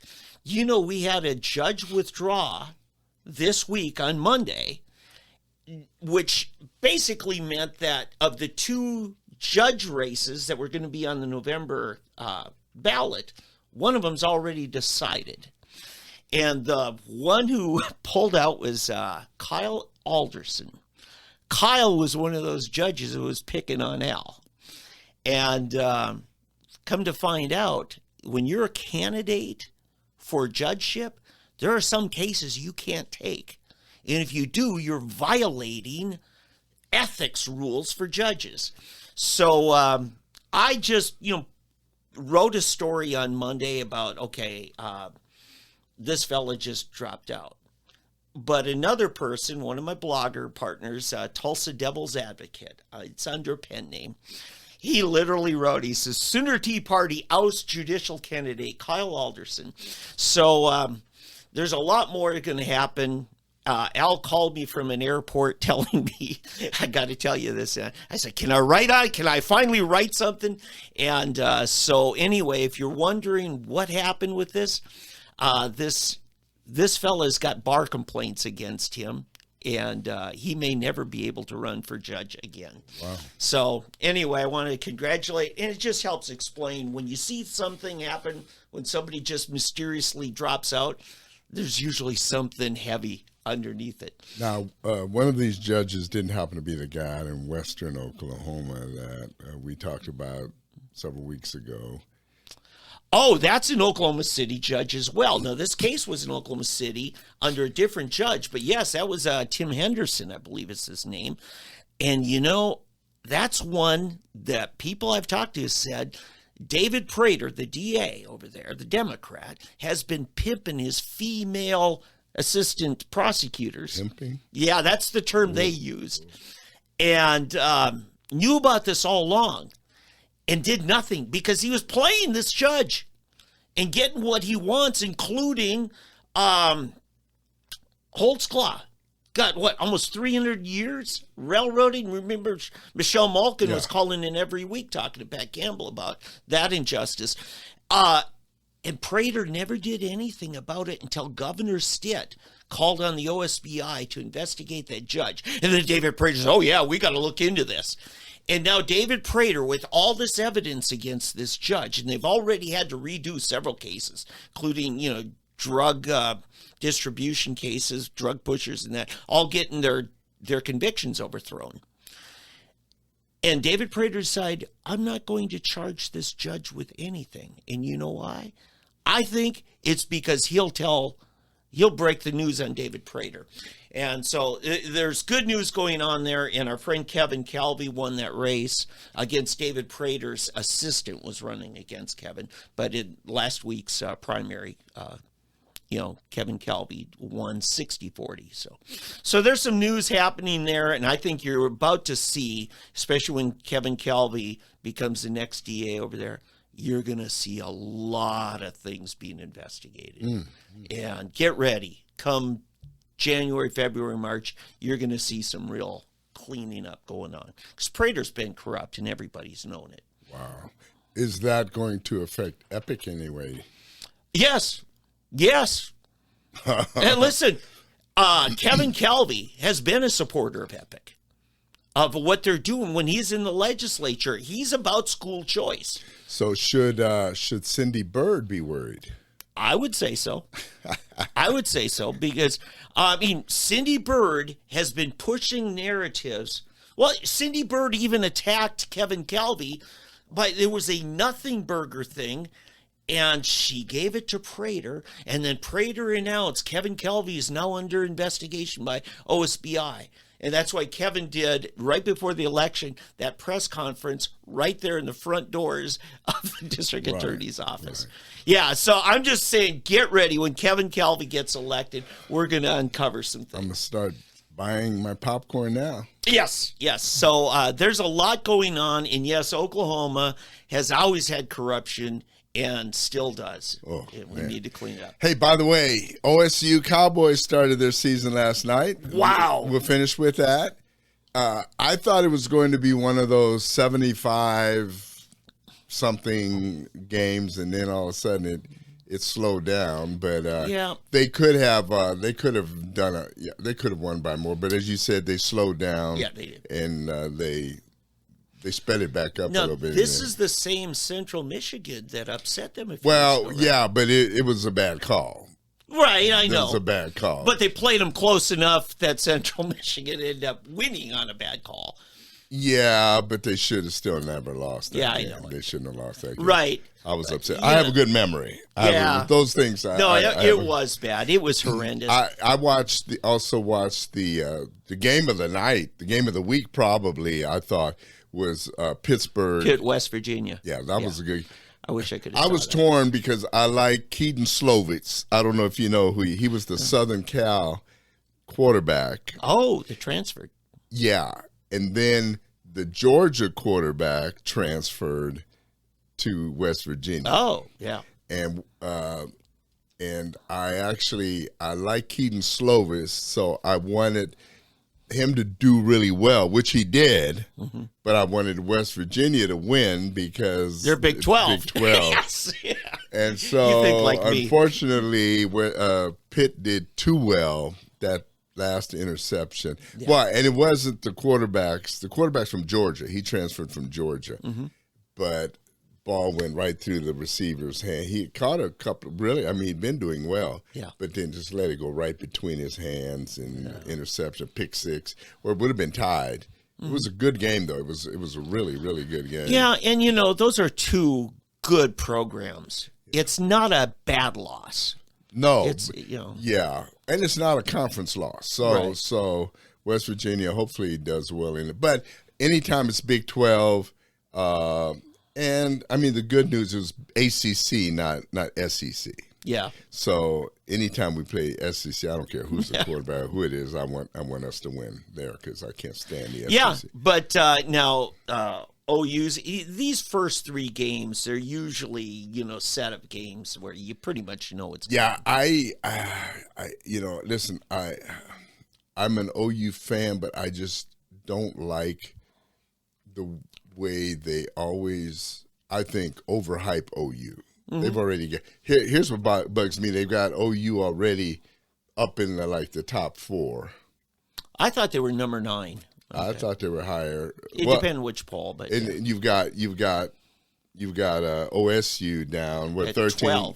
12 is what I saw. 12 or 13. Depending on which poll. And here OU has a new quarterback, new coach, they got all this new. Yeah. Where OSU has the same and their quarterback's the same guy. He's a senior. Theoretically, they should be better this year. Yeah. Or as good, but they stick OU above them. So I hate that. Listen, as you know, I'm a Texas Tech Red Raider, but just as an outside observer, I don't like that. Yeah. I've always been an OSU fan except Chuba Hubbard's senior year. Oh. I was just, I could not root for him. When they benched him, when he quit, I was, hallelujah, thank you. But I did get mad at Gundy for backing down. Oh, yeah. Yeah, that was. I was talking to InfoWars people. Owen Schroyer was up, and it was the day Trump was in town. And I found out on the street this whole case of OANN T-shirts. Yeah. And I go over to Owen in his tent there, their booth. Yeah, and I just said, hey, ONN may come back for these. I don't know. They're just sitting in the middle of the street. It was a blocked up street. And then later, Owen comes up to me. He says, hey, what do you want me to do with it? I said, I don't know. I said, they're actually worth some money. He says, why? I said, they're OANN. I said, do you remember Mike Gundy? Oh, he went off. He says, I used to respect Gundy so much, because he's from Austin and that's a big one. Yeah. He said, until he, caved, and he used some pretty vulgar language. He says, if they can do that to Gundy, they can do it to anybody. Because Gundy was a man's man. Yeah, see, he shouldn't have done that. It didn't gain him anything really. Yeah. Same with what's his name, his brother. Yeah. Cale. Yeah, over it with that thing. I argued with a guy on Facebook for about a week on the Cale Gundy thing that he should have never been fired. Or he ended up resigning, but he was asked to resign. But that was stupid, because why did they get rid of him and not get rid of the kid who had it on his tablet? That's just it. He was exposing what this kid was doing. He wasn't supposed to be doing that anyway. Right. So why is it okay for the kids to still be on the team, but he's got to leave? Yeah. It makes no sense. Yeah. Right? So, it was the kid's language that he just is exposing publicly. Exactly. So it's unequal treatment. Yeah. Hey, we better wrap it up. Yeah. We could do this forever, guys. We could do this forever. Mm-hmm. Hey, we do want to thank Elena. Mm-hmm. Elena Ashley is her name. Mm-hmm. And if you get a chance and you got her email, get in touch with her. We thank you all so much again for listening. One thing? For support, all I'm asking right now for support for this show, could you share it with some people? I think you all have some friends that could enjoy, for nothing else, comedy relief or something. But let's get these people sharing these podcasts. Yeah. Okay. Yeah. And hey, $100 here and there. Yeah. Buy my book. Or coffee. Yeah. Or whatever. All right. How about some water? No. Hey, thank you guys so much. Hey, God bless everybody, and we'll hopefully talk to you again next week. Yep.